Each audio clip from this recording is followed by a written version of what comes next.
cover charge. The full menu and entertainment schedule are at bliss525.com. That's bliss525.com. I'm Helen Borgers. Join me weekday afternoons at 2 o'clock for the best music on KJazz 88.1.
Good evening, everyone. Welcome to the City of Seal Beach Planning Commission, Wednesday, February 15th, 2012. Hard to believe. Can we have a Pledge of Allegiance? Esther, would you like to lead us? Please stand. I pledge allegiance to the flag of the United States of America and to the republic for which it stands, one nation, under God, indivisible, with liberty and justice for all. Thank you, everyone. Now we will move for the approval of the agenda by motion of the Planning Commission. Madam Chair? Yes? Roll call. Oh, roll call. Sorry. We have to know who's here. Commissioner Everson? Here. Commissioner Cummings? Here? Commissioner Goldberg? Here. Commissioner Galbraith is excused, and Commissioner Maslavic? Here. Madam Chair, could we get a motion to excuse Commissioner Is there a Galbraith? motion? So moved. Second. Okay, please vote.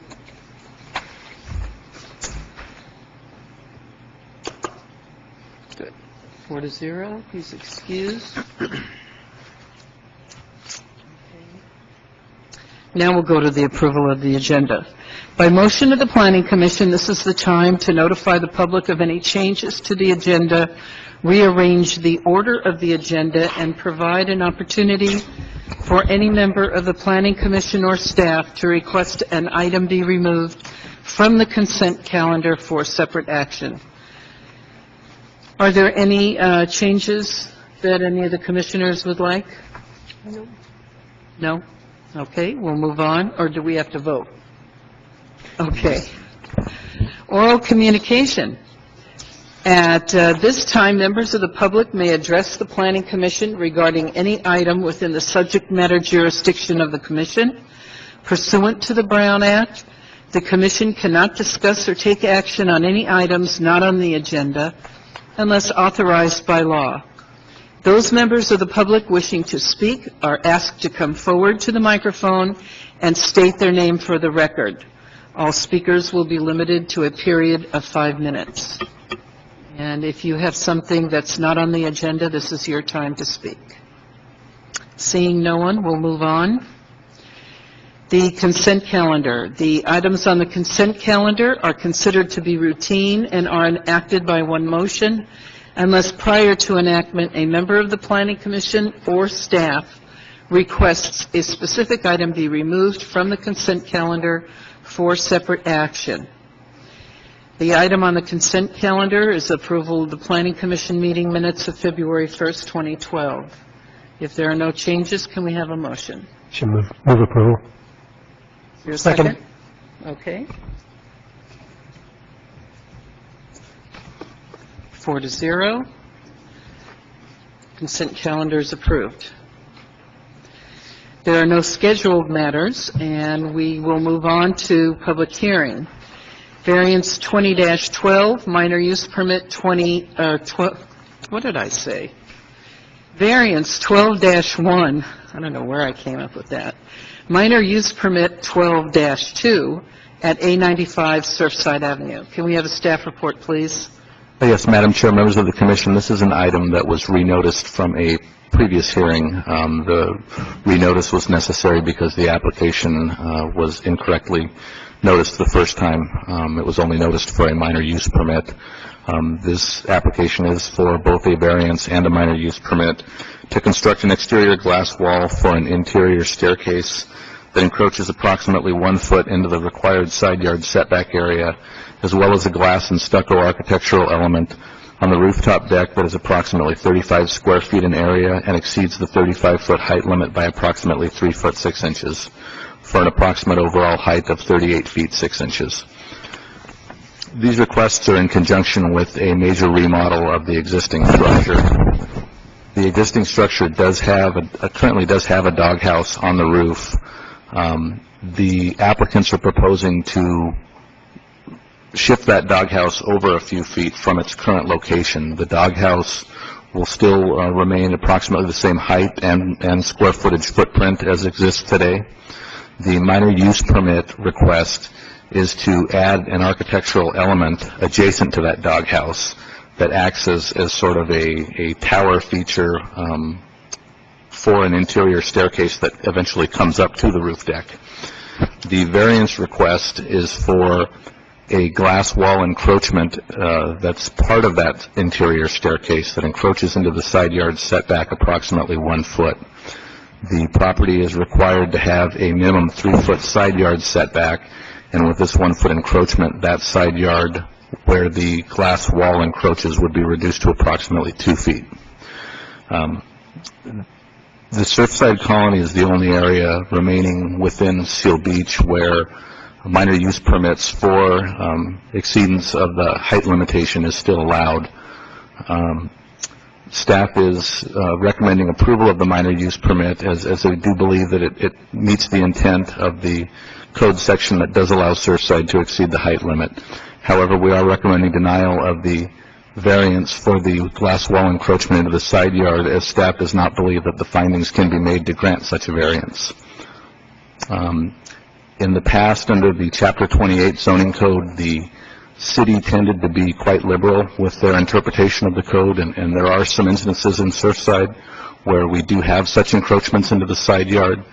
However, with the new Title 11 zoning code, staff has become a little more conservative with the interpretation of the code, and we do believe that findings cannot be made to grant such a variance. And this concludes staff's report. I'm available for any questions. Thank you. Are there any questions of the staff? Jerry, could you explain to us what are permissible encroachments into a side yard setback? Permissible encroachments into a setback are things like chimneys, eaves, bay windows are a permitted encroachment, cornices, generally architectural features that don't have any habitable space or volume. The code is, I don't know exactly, it's very specific and clear as to the type of encroachments, but they generally consist of chimneys, eaves, cornices, those sorts of things. And I noticed one section of the staff report mentioned that encroachments into a side yard setback are typically above the 8-foot line above grade. And I noticed on this particular submittal, that encroachment comes to the 7-foot high mark above grade. Is that part of what's triggering the variance request? I think, Commissioner Everson, you may be confused. The 8-foot limitation is for a length. For example, a chimney, you couldn't have a section of a wall that popped out and went along a sidewall for 12 feet and call it a chimney. There's a maximum of 8 feet for any pop-out. Most chimneys, are generally in the 4 to 6 range. Some, especially if you have multiple floors and multiple flues going into that chimney structure, could be wider, but we limit it to 8 feet. The 7-foot clearance, there really is no, technically if they wanted to, they could bring it all the way down to grade. Now, I think the idea here is to have it 7 feet above grade such that you don't encroach into the walkway and don't provide a narrowed area between the structures for people coming in and out of those structures, or if you are moving, say, appliances or furniture or large items, it doesn't reduce that side yard between the two properties. And my last question is in regards to the building code with side yard setbacks of less than 3 feet. Is there anything we should be aware of as far as the building code reads for an encroachment into a side yard setback? The building code does generally prohibit encroachments into within the 3-foot side yard setback area. I know that the architect has spoken with Derek Doggett, our building official, regarding this, and that Derek, and in my conversations with Derek, he explained that there would need to be some sort of alternative fire protection method for that encroachment into the 3-foot setback, whether it be 1-hour glass or potentially having like a curtain wall with a sprinkler curtain wall along that side to protect that opening. But Derek seems to think that there is a way that it can be done and still meet the building code fire protection requirement. But I'm not, like I said, I know that the architect has had a conversation with Derek that I'm not necessarily aware of what the details of that conversation were. And perhaps the architect is here this evening, and perhaps he could shed a little additional light on that. Thank you. Anyone else? Okay, we'll open the public hearing, and the applicant, please come up and tell us what you're doing.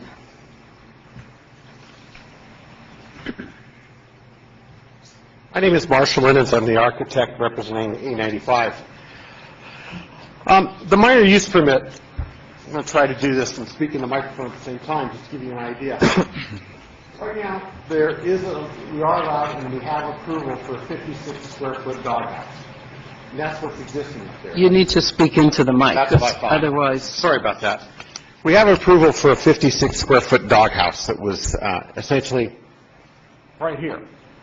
What we're trying to do is actually add 18 square feet along the same face, the same area, to give architectural consistency to the top here, along here. It's not occupiable. It's only about 24 inches wide at the widest point. And I'll give you this kind of color. Just one thing is it. Staff concurs with us that there's very minor impact as far as this, because it sits towards the street in front of the existing structure that is already there. We concur with staff that You're talking about the doghouse? the doghouse at this point. I'm starting with the doghouse, and I'll go to the variance. So the doghouse here, at this portion right here, is in front and towards the street, and basically doesn't block any more of the ocean's view than already is being blocked by the existing doghouse. So even if you didn't approve this, the doghouse would stay where it is, and what we're trying to do is just make it look nicer. We're asking for a variance to encroach 12 inches of a round stairway into the side setback, and that's what the blue is right here. It's pretty much 5 square feet at 3 different floor levels. The variance, there's nothing in the code that allows for this, except they do allow bay windows. Staff states in the report that there's no special circumstance for the property. We'd like to point out that there is special circumstance. One, size. This is a 19-foot wide house. 2 is the fact, can I trade you now? Thank you. We sent you a full size of this, but if you look at this, there are right now 92 green and red spots here of encroaching bay windows and stairs in Surfside. So essentially, there's a justification not only for size, but there's a justification for the fact that the owners of A95 want to enjoy the same privilege of their neighbors. So there's all these red and green spots. Staff says that basically the approval of the variance would constitute grant of special privilege inconsistent with the limitations upon the other property owners in the same district. But other property owners do enjoy this already. And in fact, I was here in 2007, and in A107, I got the same stairway approved essentially 7 doors down in the same configuration. The only difference between that one and this one is we kept the 7-foot clearance off the ground.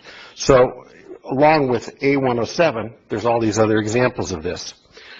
Staff says if you authorize the variance, it doesn't meet the intent of the zoning code and basically doesn't meet the intent of RL9 zone established to facilitate uniform development patterns, adequate building setbacks, and place control on residential density. Again, I've been working in this neighborhood since the 90s, and what I find is most of the owners there are enjoying the fact that it's eclectic, it's random, it's different. Most of the people and most of the homes, we've looked at, there's no development pattern. It's a completely different place than the rest of Seal Beach. But I'd like to also have you look at the fact of, look at all the blue marks. Well, all those blue marks are buildings that encroach into the setback right now. So right now there's 147 encroachments into the Surfside easements, setbacks and front setbacks, side setbacks in different areas, out of 260 homes. You can put it down, Jerry. You don't have to sit there.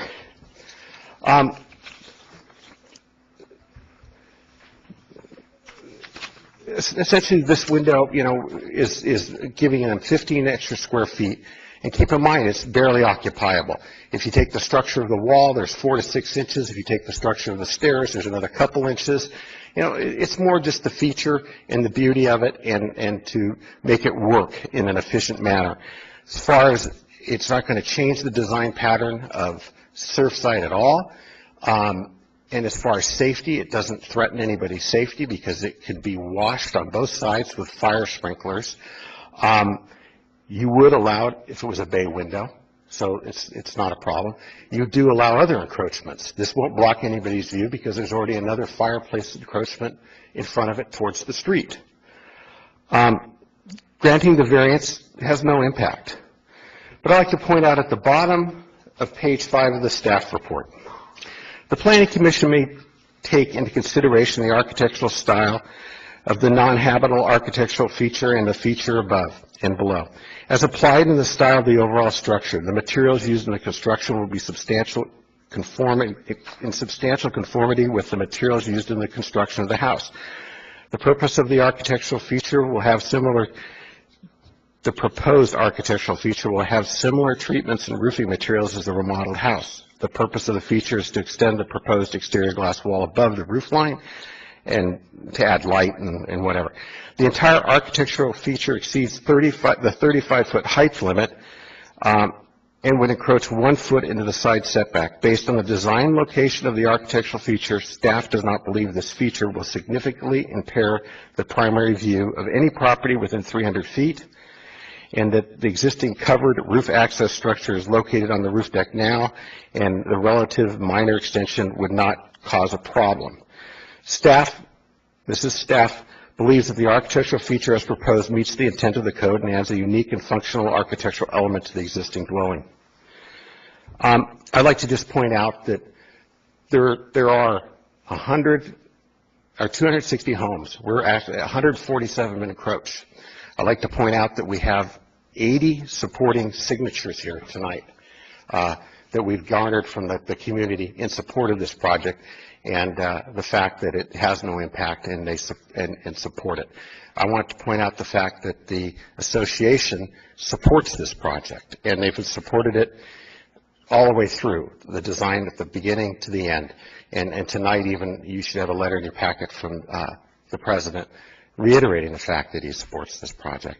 So we're hoping tonight you would give us the variance for this and the minor use permit so that the 895 owners can move on. Thank you. Don't sit down. Any questions from the commission? Are you familiar with the language, the defining language of a bay window per the Seal Beach zoning code? I think there's pretty direct language for how it's defined. Is there any way that this stairway feature, I'm just talking about the stairway, could be, I guess, designed so that it qualified under a bay window definition? The only real, obviously what we're trying to do and what we did, because I did A107, I got these clients because they walked through A107, and we did project the stairway out. Obviously, it was to get a little more space. If we tried to make it a bay window, yes, we could, but we'd have to pull the stair out of it and make it unoccupiable. Keep in mind that we're talking a very small portion of the stair. It's not like we're going for a big land grab here. But yeah, we could by pulling the stair, but then it sort of defeats this trying to open the entry up and get a little bit more space when you walk in the front of this house. Yeah, no, I know, I understand what you're trying to do, and my only problem with it is trying to fit it into the language of the code. And since it is a variance item, there's very strict restrictions that we have as a commission for how we can interpret things that come before us as a variance. So that's why I'm asking if you looked at trying to make it conform with the existing language so that your client could build this by right rather than having to request the variance. Not without moving the stairway back into the house. And could that be done? Yes. It's not a defeating, it doesn't defeat it. It's just the fact of, we're trying to prove to you that there are special circumstances here, that there are special privileges enjoyed by other people in the neighborhood that they want. And it's been years and years and years of this happening, and, they would like to have the same thing as their neighbor who built within 5 years ago. And the lot width itself is not a substandard lot, is that right? There's other 25-foot lots? There's a lot of 25-foot Yeah, lots. so it's not a unique condition to this property itself. No. The house you placed the case at 5 years ago, is it a 25-foot wide? Yes, it is. Same size. You what? It is the same size, 25 feet wide. And that one we took, it was like 3 feet off the ground, actually. So this is an improvement because at least it provides access. Commissioner Cummings? I don't have any questions. Okay. Mr. Goldberg? The encroachment here, it starts at 7 feet above the ground? Yes, it does. Is that correct? Yes. It's because of the structure of that spiral staircase where the glass pops up? Well, that's where it starts popping out. We wanted to maintain clear access of 3 feet at grade so that if there was a necessity for someone, emergency crews or something like that, to get by the house, they could. So we set this one up higher than we did the other one. Did staff say something about at 8 foot, the encroachment would be okay? Or did I misunderstand that? I think there was a confusion between the height from Okay. grade of the structure and the width along a wall Okay. of the structure. The 8-foot standard is the width along a wall. Right. If the variance is denied, would the minor use permit be of no use to you if the variance is denied? No, we still need a minor use permit because we'd still like to, whether we change the plane of where this feature occurs, the extension towards the street would still occur. Make sense? The top part, we'd still want to, we don't want the glass to go up, cut across, come down, step back in. We'd still like to keep that whole circular element at the top. So we just push it back into the house more. I see. So if the variance is denied, you still want the minor use permit because you'll still put in a circular stairwell? Yes.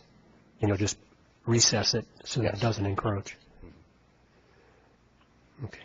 Thank you. And why is it necessary to make the doghouse larger? We're not making the occupiable part of the doghouse larger. You're Oh. making the outside structure, right? Yeah, just basically what we're trying to do is, instead of the glass stepping up, basically we'd like to keep this radius glass piece, and so instead of the glass stepping up into the existing doghouse and then stepping back down, because the doghouse is not, this green, this aqua green, is really where the addition is. We wanted to try to just keep that same radius all the way around. But it's not, it doesn't increase the occupiable space or anything. Basically, it's going to be above the stairway. I mean, it's just to get more of an architectural effect and continue the detail and the eave detail to match the rest of the house. Thank you. Are there any other questions? Okay, is there anyone else who would like to speak?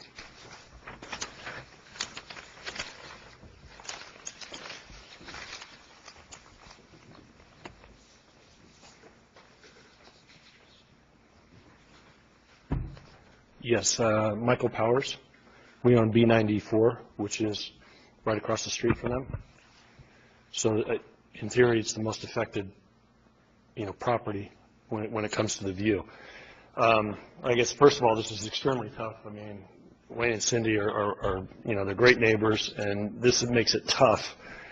And honestly, I think it's the city that makes this tough, because allowing variances, these use permits, and all these stuff that are outside what the building code is, makes it difficult for us as neighbors, because we have to come here and, in a sense, almost do the job that was already written in the code.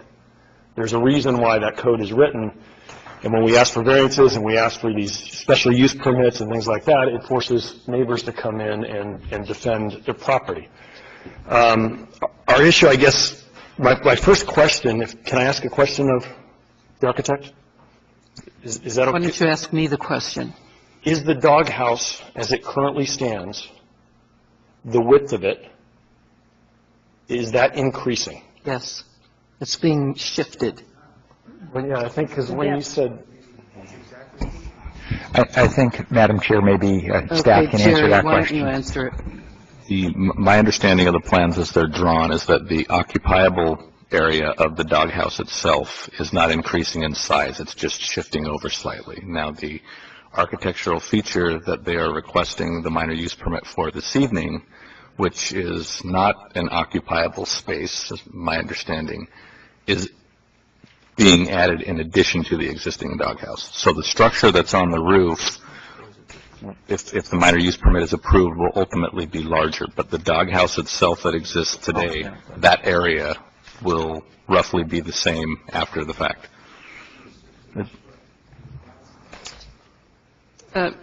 Just a moment.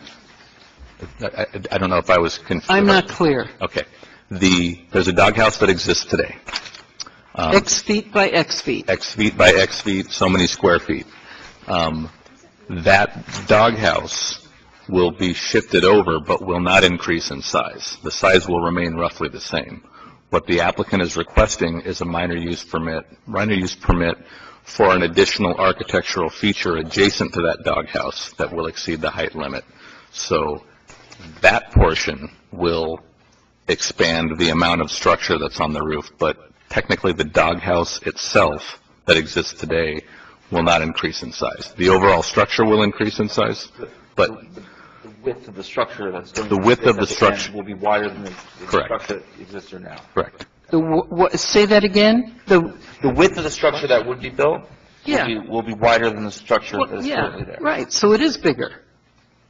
Well, I think we're kind of, this is more semantics than anything. The doghouse itself will remain the same size, But it's there will be just an additional architectural feature added to that doghouse, so You're the overall talking about structure the will... window curve. Correct. Well, that, and where it returns back and abuts the doghouse. The footprint of the current doghouse remains, correct? That's not correct, is it? The footprint The of... footprint in its current location stays there. Well, it shifts over, but It it doesn't moves. increase in size. Okay. It moves, but the doghouse doesn't increase, but to that doghouse, we're adding an additional architectural feature. Yeah. So the So it's bulk, bigger. the bulk on the roof will increase over what exists today. So, is it my understanding that the city approved the conditional permit for the extra 35 square feet? Or the building department is recommending that?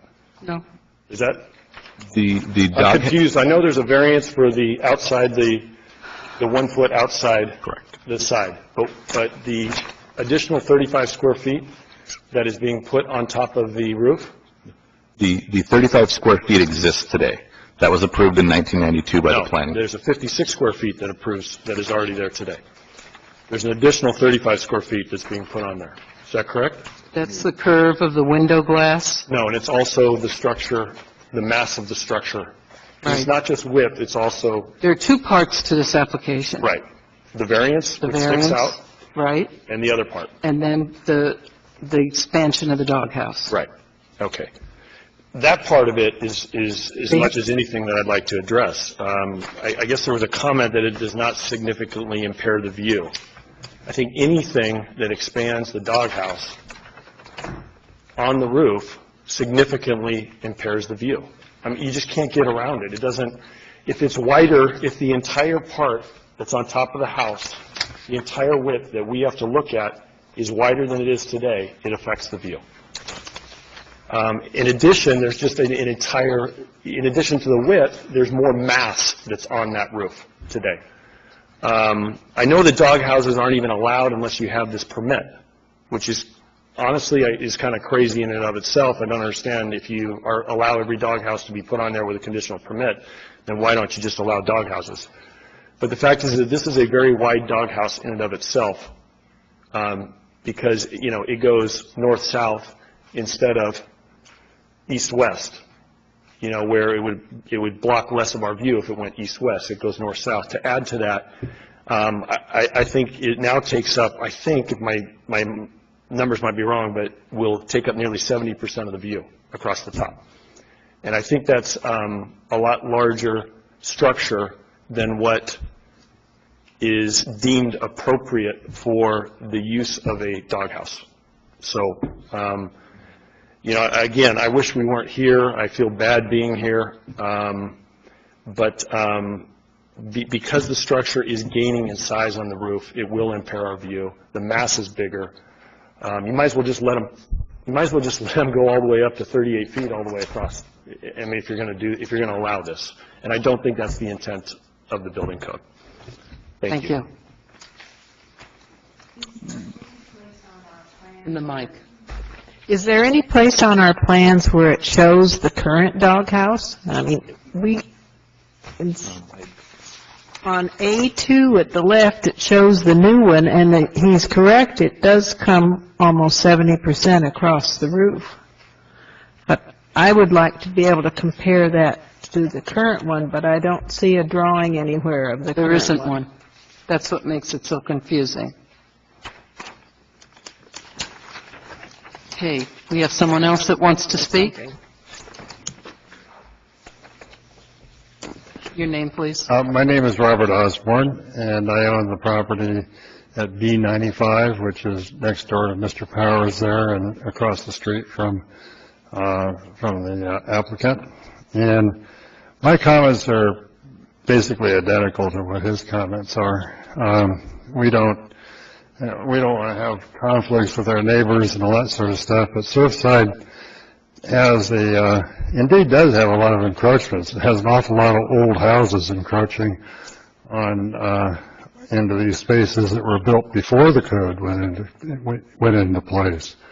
And so most of these encroachments go away when somebody tears down one of those old cottages with no framing in them and puts up a new house. And so we're packed in there, really packed in there. We have the guys on the B-side row have little, sometimes keyhole views of the ocean.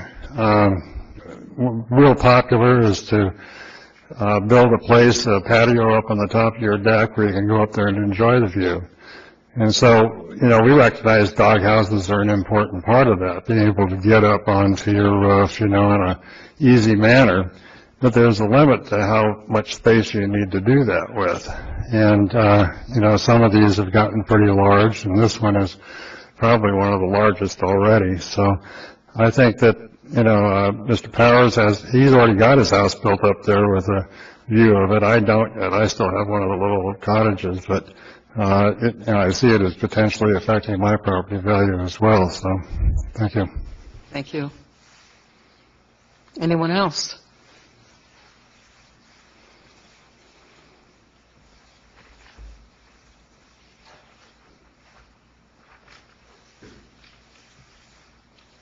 Hello, everyone. I'm Cynthia Tomlinson from A95, and I have a printed document from Google Maps, if I can walk by and show each of you, because this is exceedingly confusing. Pass it on. Before I walk, part of the difficulty is the variance moves the curve out at its greatest radius from the wall of the outside of the house. That would actually make the doghouse portion in that curve come out a bit more.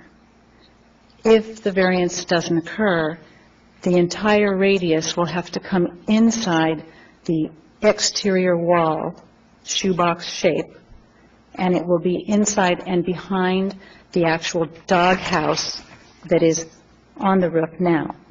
The doghouse is not going to be wider than it exists today. It is not going any closer to the jetty or to the Long Beach side, where there is access on our roof deck to get from the front deck to the back deck. That is not shifting over and causing a larger encroachment. It is only the space that is on the left side where it could possibly have the variance and enlarge a bit. That is the portion of the width that is in confusion.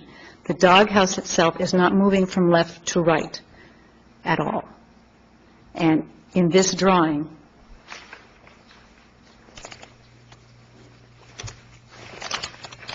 this is the existing doghouse, and this is the small portion that would be adjacent to it and in front of it. The first gentleman that spoke is in this house, far to the south. And the other gentleman, he owns... Could you turn your mic, Mr. Everson, so that... I'll repeat.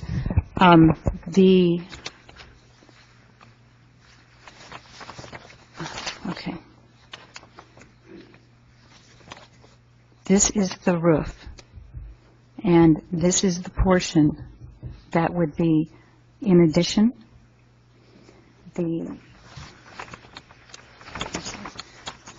This is up for you. Is this the outside line of the existing doghouse right now? You're going to have to repeat this. Okay, for each person. Okay, this is the house, the dwelling. The blue is the dwelling. And maybe if you can see it too, or I can come between you. This is the dwelling, the blue house. This is the existing doghouse right here. It is not shifting to the left or the right at all. It will not get any larger. The doghouse is not getting any larger. What we are requesting is that adjacent to it, our stairs go up and make a curve and go up. So the space that is adjacent to it, equal to it, will be in addition.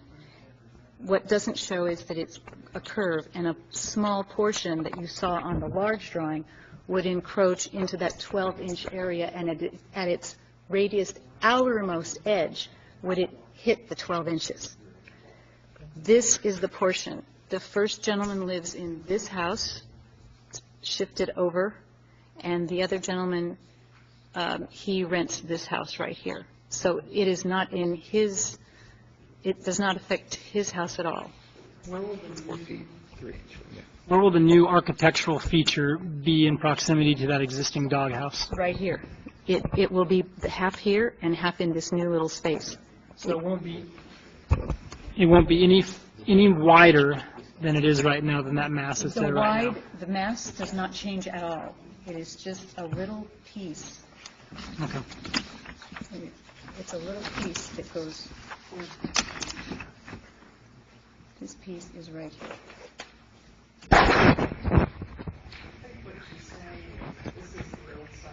Yeah. Okay, let me say this because there's so much confusion with these plans.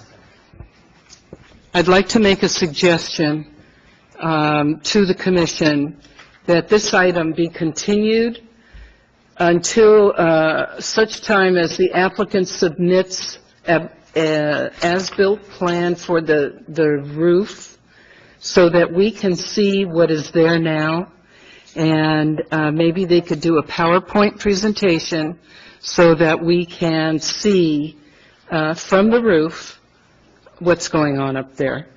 I know that this doghouse is going to be expanded. You have to get to it somehow. And I'm not sure with the circular stairway in this configuration that you're not going to be making that any wider. If the stairway were pulled in the foot so you don't need the variance, what will that do to your doghouse? I think those are questions that are material to what we're trying to decide, and we should be able to see those options on a couple of sets of plans that would identify those issues. Is there anything else that the Planning Commission would like to say to that suggestion?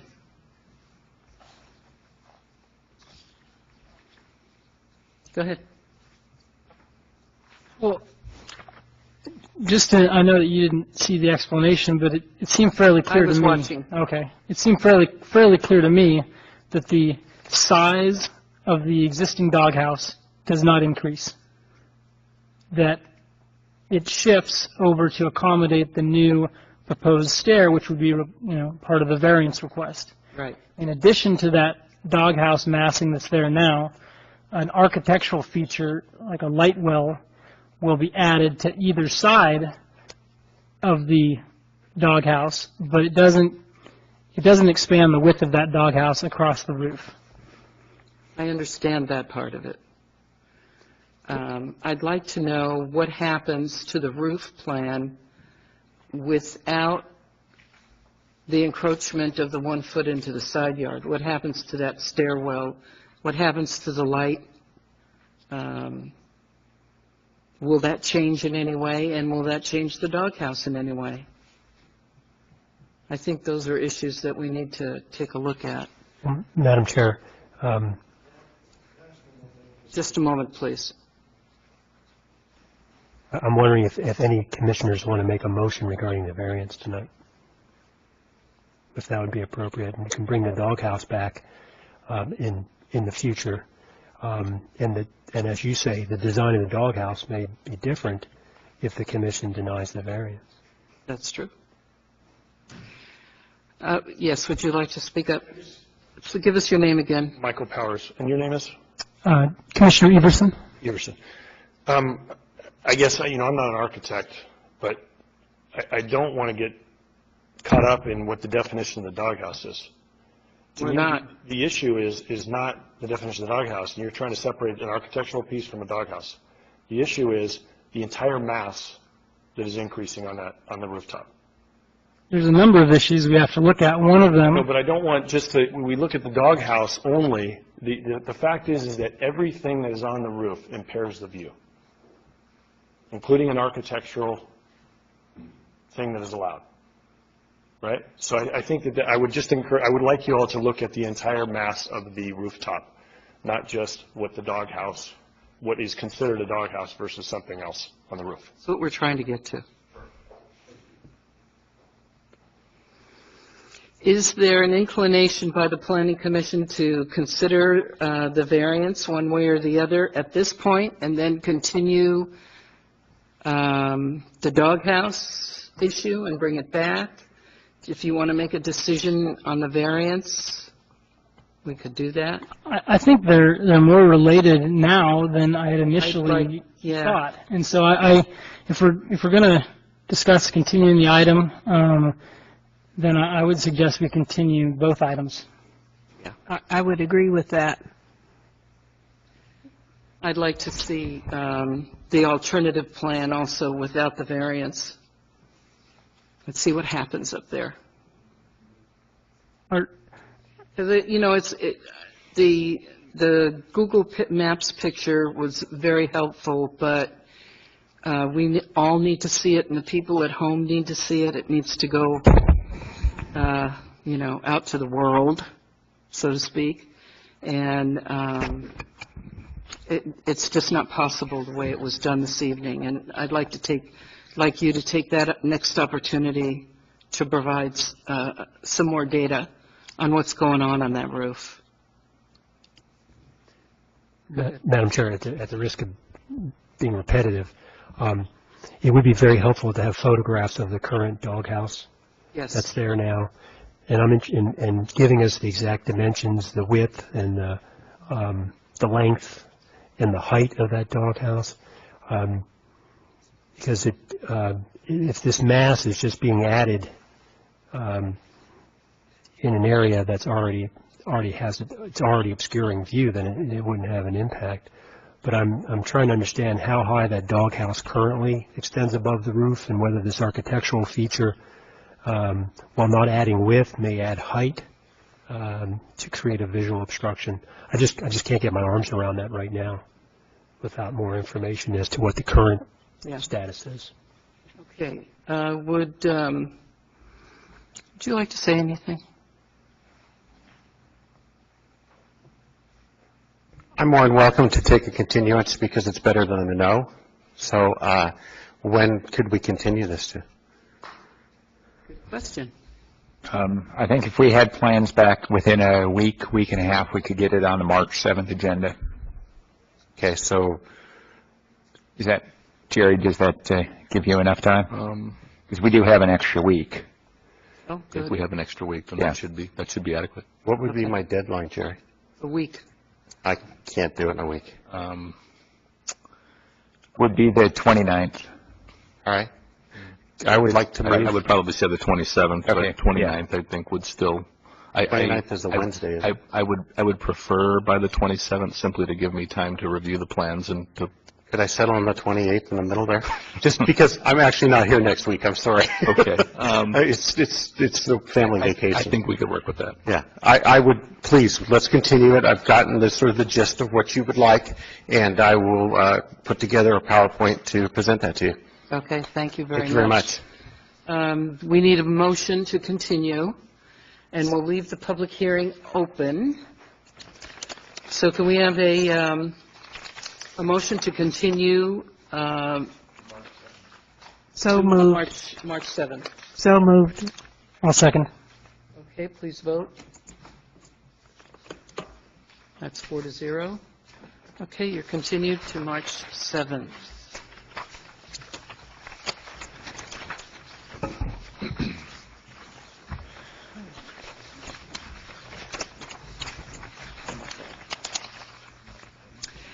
Next item on the agenda is minor use permit 12-1 at B86 Surfside. Can we have a staff report, please? Yes, Madam Chair, members of the commission, this item is for minor use permit 12-1 at B86 Surfside Avenue. This item was continued from the last regular planning commission hearing. The applicant is requesting to construct a non-habitable architectural feature in excess of the 35-foot height limit. The applicant proposes to construct a covered roof access structure and solid roof patio cover to exceed the height limit by approximately 1 foot 9 inches for an approximate overall height of 36.9 inches. And I would just like to add for the record that this structure has actually already been constructed, which is why we're here. The plans that were originally submitted to the Planning Commission showed a rooftop that actually fit within the 35-foot height limit. While the house was under construction, there were some changes to the plans made in the field that, according to the applicant, he was unaware of. Was something that was done by the, I'm guessing by the contractor, but he can shed some additional light on that. The structure that currently exists as part of the house under construction, the roof line has changed a little bit from what was originally approved. The covered roof access structure, as you see on the plans, I think, actually you don't have a set of the previous plans before you, but originally it was a covered roof access structure, and then there was a gable that kind of split off from the side of that was to act as a storage area. What got constructed was basically a sloped roof where the ridge of that roof shifted towards the middle and the roof sloped towards both walls. In shifting that roof's ridge and the slope, it actually pushed the roof structure above the 35-foot height limit to approximately 36 feet 9 inches. Staff does believe that it would be possible to reconfigure what's there to have it fit within the 35-foot height limit, but from an architectural standpoint, staff believes that that would be undesirable. I think it would make for a really weird-looking roof structure. Therefore, staff felt that the better alternative would be to allow the encroachment beyond the height limit to get a better architectural, I guess, final project or a better architectural structure than what could potentially come about from just lopping the roof off at 35 feet. And therefore, staff is recommending approval of the request, and this concludes staff's report.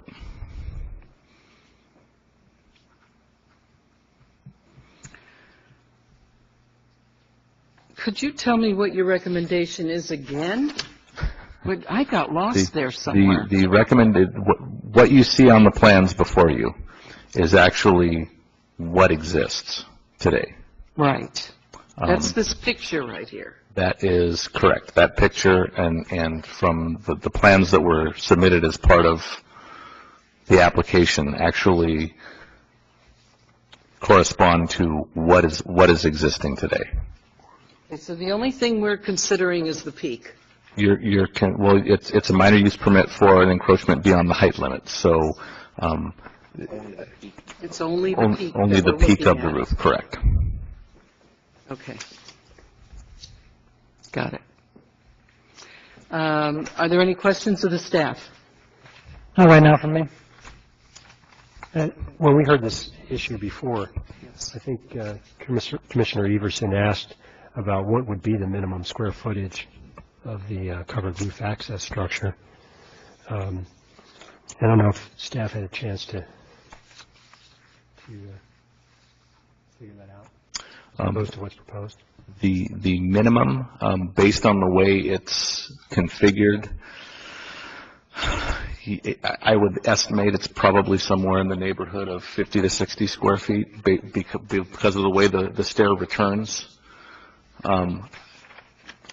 Because of the way it's laid out, you could reduce what that area is within the actual roof access structure.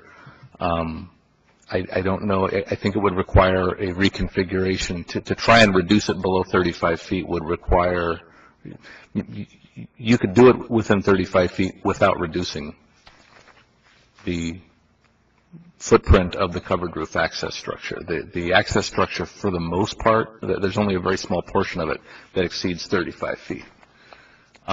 If he were to reduce the covered roof access, the footprint of the covered roof access structure, and correspondingly reconfigure the roof ridge, we might not even be here. Right. But looking at one of the submittals that we got, I guess this is January 30th submittal from the Surfside Colony Board of Directors, and they had a copy of the plans that they approved and the original plans. And in the original plans, it looked like the width of the doghouse would be about 7 foot 4 inches. That included the stairwell coming up, the rail, and this landing. And now it looks like the doghouse portion of this project is about 9'10", or about another 2.5 feet. So, what really matters is the width, because the width is what blocks the views, not the length. So, I don't know. I'm way out of my expertise here, but I think the answer to Commissioner Everson's question was that the width of the doghouse portion could be reduced theoretically by 2.5 feet. Is there any reason why we can't go back to the original plan and move that wall back over? If you look at the original plan where it's looking at what would be the front of the house, it says rear elevation with number 1, but it's showing the garage door. If you look to the left side of that plan, you see a chimney structure and then a solid black line. Yeah. That solid black line signifies the parapet wall. If you go down on the roof deck, if you go down from that parapet wall to where it says finished floor, you don't have adequate, these original plans that were submitted, this elevation is actually incorrect. If you built it as it's drawn on this elevation, you'd have about a 3-foot high door on. Okay. So what I think happened was, in the field, the section plans that this elevation came from actually show an adequate door height to access that roof deck. This elevation plan actually is incorrect. If it were built like that, like I said, you'd have a very short door, because the distance between the finished floor and the ridge itself is probably only about 3 or 4. Well, it's certainly less than a door height. I don't have a scale with me, so I couldn't tell you exactly what that height is. So what happened, what actually got constructed out in the field, was a roof structure that came down and rested on the parapet wall to give that adequate height clearance, and in turn, it pushed the roof over the height limit. Oh, okay, I got it. So they've shoved, it's like the whole roof has been shoved up about 3 or 4 feet. Well, it's been pushed up probably about just a little under 2 feet, but the slope actually became a lot more gradual slope. So if you basically... So to allow for height at the end where the door was. Correct. This is really confusing. If I show you this, because the original plans is very deceiving, the way the roof sits on there. Just a moment. Are there any other comments of the commission? Okay. I assume you are a representative of the applicant. Could you please give us your name? Arthur Patino. We've owned the house since 1985. Okay. Okay. The original plans are very deceiving. If you look at the picture structural of it done, it's not like that when they build it. Can I show this to you? Yes, you can show it. To help us figure it out. This is going to answer your question right here. See how this is? Here's the stairs. What happened, I wasn't in town, so when they asked me over the phone, because my mother-in-law's sick. What they did is they built this roof the same height as this roof. So I don't have this over here. Because basically it's going to block the same amount across the front. And this was approved. Here, I'll show you the picture that they have. See? Now what they show here doesn't have the 5-foot wall. this part had to be picked up. That's why it's so deceiving where the roof's at on top. They have it sitting on top of the floor, which is at 28 feet. They set it on here, but on the plan how to build it, it has a 5-foot wall over here, which is here, where the stairs come up. And the builder, when he built it, he tried to explain it to me, and I couldn't get it. I said, well, just do it the same. The ridge goes to here. So the rafter, instead of going down to the floor, he put it on top of the wall. And what that did is then I didn't have to put this, because see, this will go on the roof too. So basically, this was going to be storage, but what he did is he just picked this up and put it up here. That what that does from the people from behind. Well, basically what it is, here.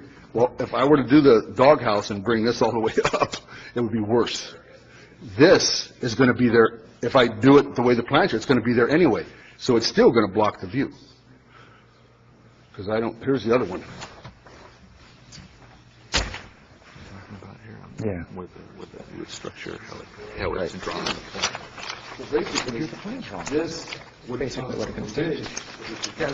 This part would come down to the floor, and then it would have another roof on top of it that would bring it back in. Yeah.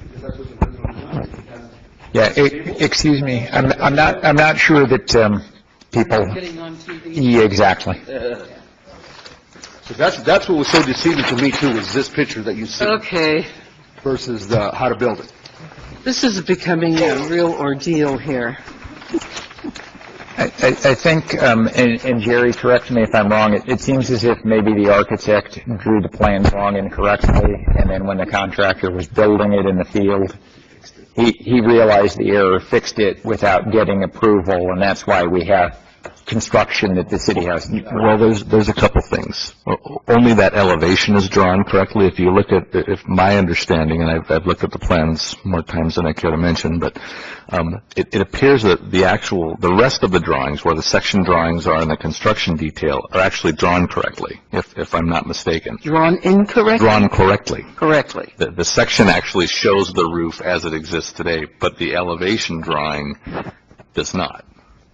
So I can't speak for what was going through the contractor's head, but, I would think that he probably saw that section drawing or saw the construction detail and assumed, since that would be the only way this would work, that's how it was built.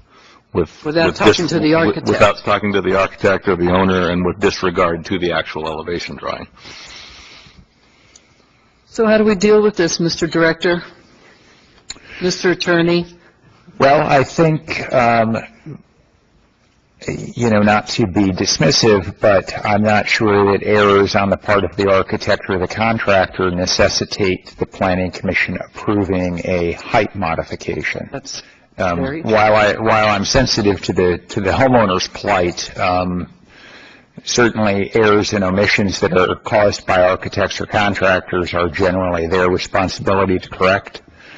So I'm not sure that the Planning Commission should take into account how they got here. I think it's probably worth the Planning Commission deciding, is this covered roof access structure blocking views? And as we heard from one of the adjacent residents a couple of weeks ago, he does believe that his view is being impacted. So I think those are the facts that the Planning Commission should consider, and not the errors that were made. I think this is probably going to have to be settled by the property owner, you and the contractor and the architect, to determine, where the error actually occurred. Well, I brought pictures in where I don't have a view of the ocean from my rooftop. I can't see the ocean. Yeah. Because of the houses on A row. I can't see it. Right. My view is the harbor. Right. And then as soon as they decide to build up, then I lose that view. So. Yeah. But I'm just trying to provide some, guidance that the Planning Commission might find helpful. Again, I don't think it's necessarily the Planning Commission's responsibility to take that into account. I think it's just a simple, can the Planning Commission make the findings for a covered roof access structure, and do you believe that views are being blocked of the water? Okay, are you clear on this? Yeah, I'm going to ask a couple of questions of the applicant. Yes. On the first submittal set, which was provided, I believe, to us by the Surfside Colony, which was approved, and on the set that is submitted now for approval, there's some other discrepancies as well in the height. It looks like the initial plans called for a 9-foot plate height in the garage, and then an additional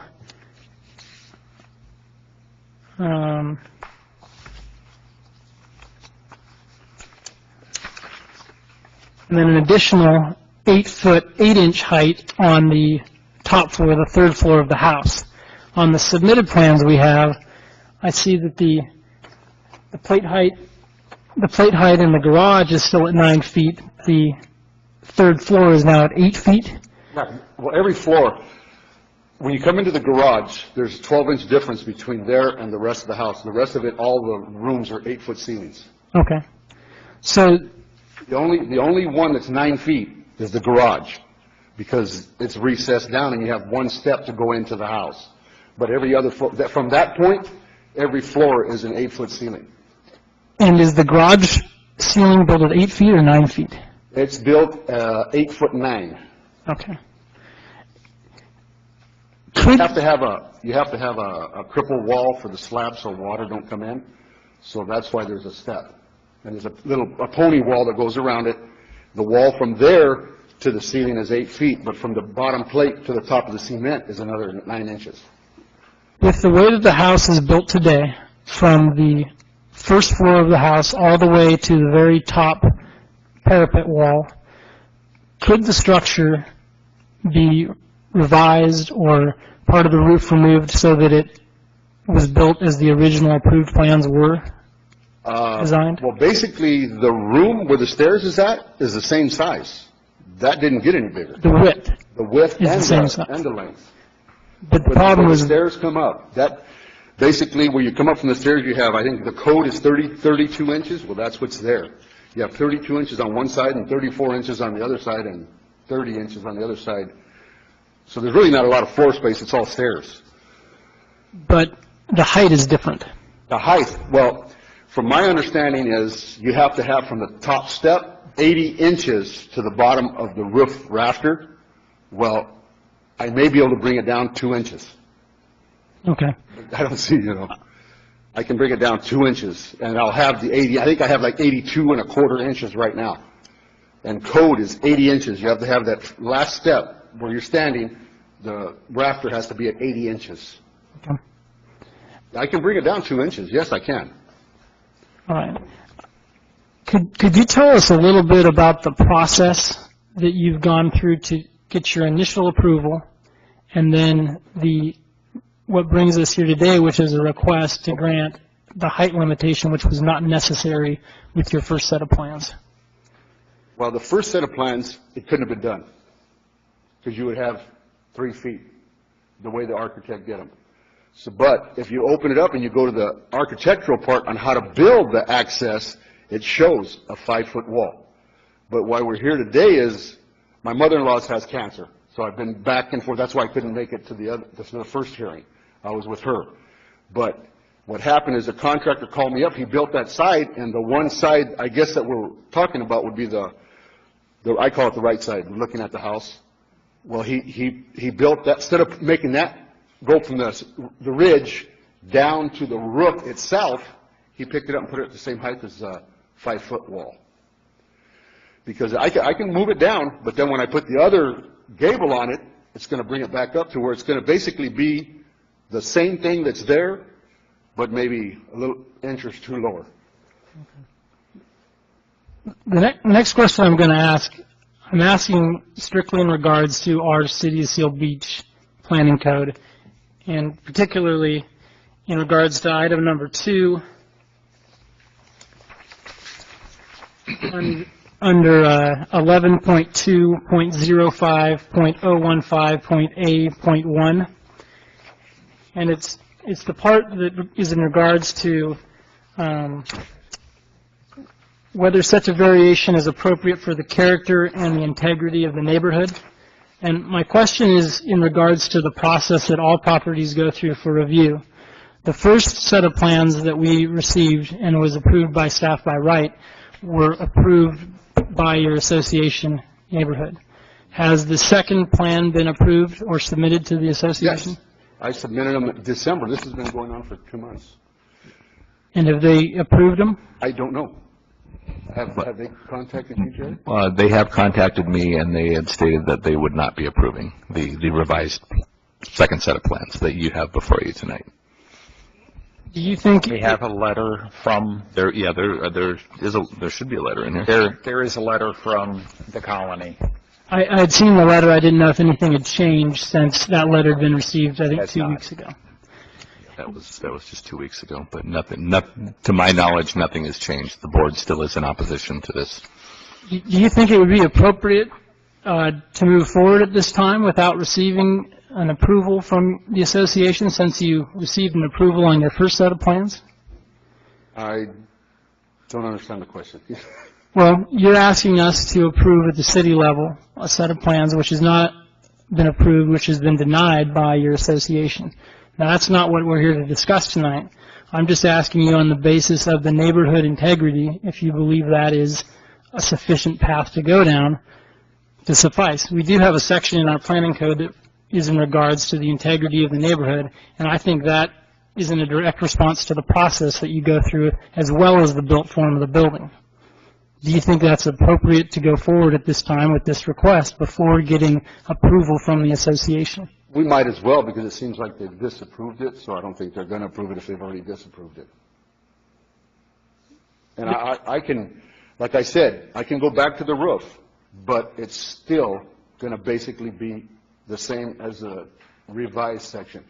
Because instead of having the roof like this, I'm going to have the roof like this, and then I'm going to have another one like this. So now it's going to be a straight line going all the way across the whole width of the house, which was approved. Oh, I understand that. My question wasn't regarding that. My question was regarding the process. Well, I guess we can go forward, because if the colony's already denied it, I don't think they're going to approve it. Yeah, why don't we just move ahead? Our action is separate from the colony. If they want to take separate action against him, they can. My position is not necessarily in regards to the colony itself. My position is in regards to the neighboring houses around there that may be affected. And that's what we should be dealing with. Yes. As a city, not in light of any comments that the colony makes. We are completely separate, so. I understand. We're looking at 2 sets of drawings. One has a stamped approval of neighbors and the association. One does not. Yeah. I think it's worth mentioning at the hearing, that is all. That's Yeah. all the questions I have. Okay.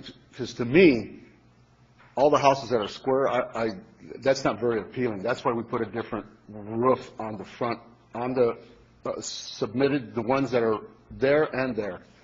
It's because I don't want to have if I go put the doghouse and go square, I think that's going to make it worse for the houses behind me. Because if I have to get the door in there, I have to be 1'9" above the height requirement.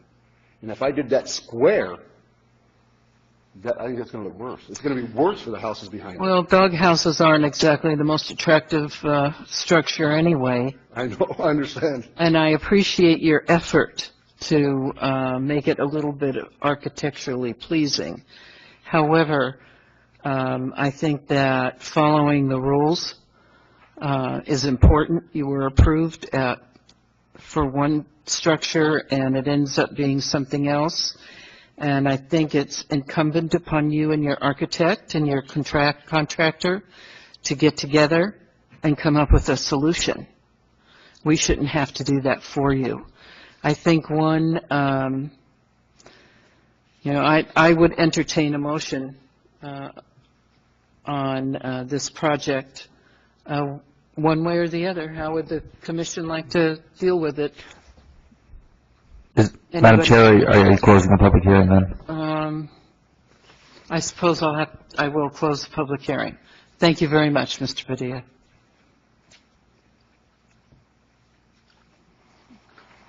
So are you proposing that we ask him to go back and come back with a new plan, or No, I think we need to make a decision, Okay. one way or the other, And if it's a denial, then the owner needs to find out what that solution is. I'm going to make a motion that we deny it, and the basis of my motion is that it, in my opinion, based on the photos we've seen, it significantly impairs the primary view in a way that doesn't happen with dog houses. So I'm making a motion that we deny. Is there a second? I'll second the motion. Okay, please vote.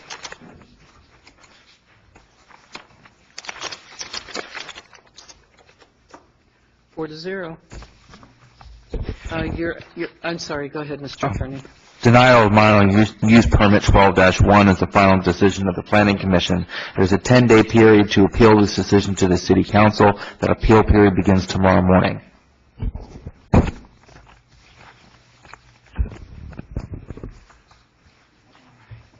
Okay.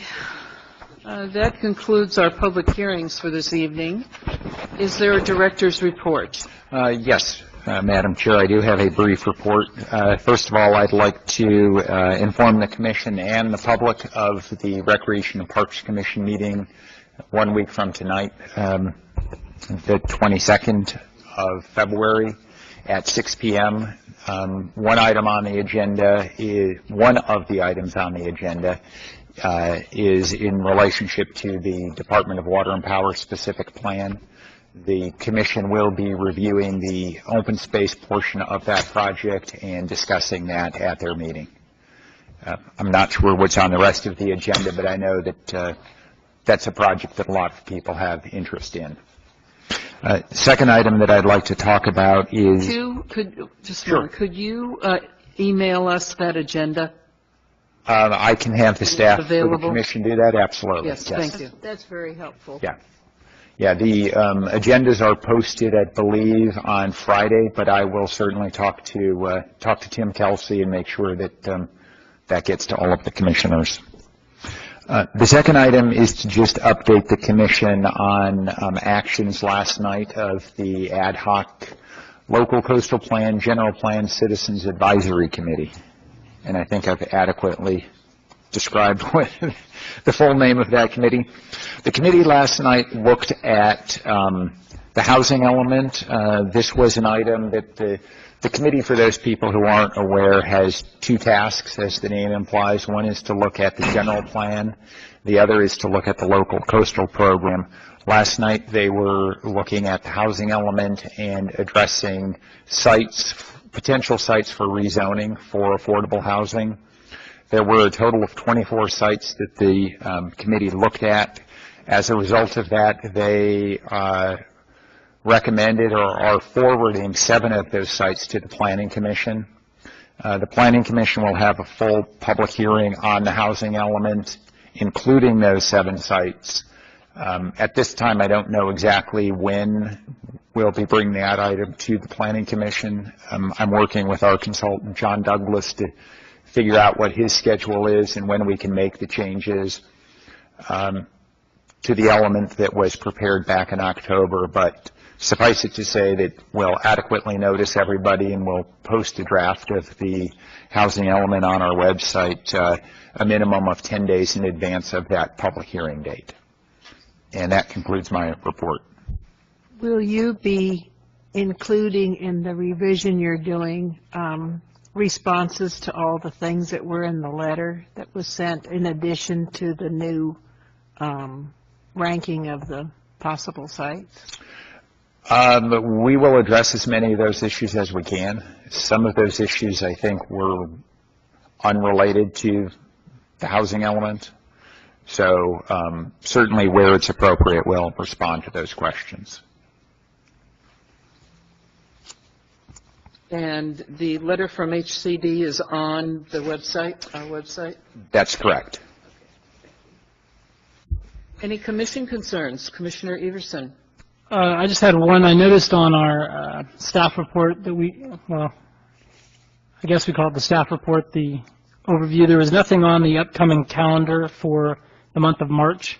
I thought that the DWP meeting for the hearing of the EIR was scheduled for March. Is that no longer correct? We don't know what the schedule is to release the final EIR to the public. That's why we don't know exactly when it's going to be coming to the Planning Commission. The draft EIR was scheduled, or I guess is currently scheduled to come out next week, but we're still working with the EIR consultant on the response to comments. We received approximately 23 letters in response to the draft EIR. The final EIR is really the city's response to all of those comment letters and any additional errata sheets that might need to occur in the draft. So we're currently working through that process. We don't have a final date for that now, and that's why it's not on your future calendar. Could it be possible that that date is pushed until the first meeting in April? That is possible, yeah. Is it likely? I would say yes. Okay. I'm asking because I'm going to be out of town the first week of April, and so... Well, if you're not going to be here, we certainly want all 5 commissioners here, so I'll make sure that I coordinate with all of the commissioners on kind of what their schedules are over the next 2 to 3 months. So we will absolutely make sure that you're here, Commissioner Everson. Okay, thank you. Commissioner Cummings? I don't think I have any questions. Scober. I just had a couple comments. I attended the meeting last night, and it was, I think it was a very good meeting with lots of good input from the public. And I understand that the ball is going to be in our court in a month or so. In thinking about when it is presented to us, personally, I think it would be helpful if we could have a table where each of the 7 possibilities were listed. And I know you have them in a table now, but I would like to see some additional columns. One would be all of the constraints. And again, you may have that now, but there were some public comments regarding constraints on some of the locations, and I think that would be very useful for us to have a complete list of the constraints. And then the concerns from the public that have been voiced. They're subjective, but you could put them into the table so we could acknowledge their concerns. And then also, if you could list the ownership of the property, because that was a big issue last night regarding the fact that the current owners of the Rossmore shops are not in favor of the zoning change. If you could list the owners, and I mean personally, if there's any way to contact the various owners of the 7 properties before we have the public hearing, so that we can, in a table, we can see that, you know, all the owners are opposed, or some of them are, and some of them aren't, because that leads to a complexity, a legal complexity, a legal gray area, you know, per I think the city attorney and per our consultant, creates a gray area when we're rezoning and the owner is resistant to that. So it'd be interesting to see that in the table as well. So, because what I want to be able to do is at the meeting is compare apples to apples, not apples to oranges. In other words, not reject one site because we know the owner is against it, but then we have 4 other sites where we haven't talked to the owner and we don't know. So I really like to see a sort of an apples to apples type of assessment before it comes to us, if at all possible. Well, we can certainly see how much information we can gather. I'm not sure we'll be able to fulfill all of those requests, but we'll certainly try. I appreciate it. This is turning into be a lot of work. I mean, it was a lot of work. It's even more work, and I'm very sensitive to that. I think that's an understatement. Yeah. And it's unfortunate. But we have a process, and if the process has to take longer, it has to take longer, as far as I'm concerned. Can I ask, does it matter one way or the other whether or not the property owner agrees? I think according to what I heard, I should say, from the consultant last night, and from Steve can correct me if I'm wrong, the only place where you have absolute difficulty is on federally owned property. On Other properties, the city has absolute zoning power. We can, and cities do all of the time, rezone people's property against their will. Measure Z was a perfect example. While it wasn't a rezoning, it was certainly a diminution of property values. So cities can rezone property over property owners' objections. We try not to do that. I think it's always staff's goal and certainly the commission's and council's goal to get cooperation from owners, but it's not required. And I would just add to what Mark said, which and I do agree with what he said, where the gray area comes in is with HCD's view of the proposed rezoning, and if they deem that the opposition is sufficient to make it infeasible, that's not something we have control over. HCD has its own ideas of how it implements its mission, and we're just trying to get to the magic point of certification. So that's the gray area in which we're operating. We know what we can do. We don't know what HCD is going to approve of from on high. What is the deadline that we really have to have this? Because to me, one of the critical issues is that marina property and the fact that it's tied up in the grant. Well, Because if that were free... At this point, I would caution we are veering into discussion of the housing element, and I would suggest that we... All right. If you have specific questions you want to relate to staff, you may do so. Is there a deadline? There is, and we will certainly include all of that information as part of the staff report that we're going to bring forward. Thank you. Okay. My only question is, have we heard from the Bay Theater owner yet on our request of whether or not they're willing to consider historic status? Staff has not heard from the owner, no. How about just jotting off a little note, a reminder? The chamber, I will add to what Jerry just said. The chamber also sent out a similar letter. Yeah. They have not heard back either. The chambers had some, after the tragic shooting in October, the chamber was talking to the owner of the theater who lives out of state about potentially using the theater for a memorial or some sort of concert event. So there have been discussions with the owner, and through all of those discussions, they've never expressed any interest in having their building designated as historic. So we could certainly send them another letter if that's the commission's direction. No. For whatever it costs to write the letter and the 47 cents to mail it, or 48, whatever it is. I think we can get that done. Okay. Not hearing nothing else from anyone, meeting's adjourned.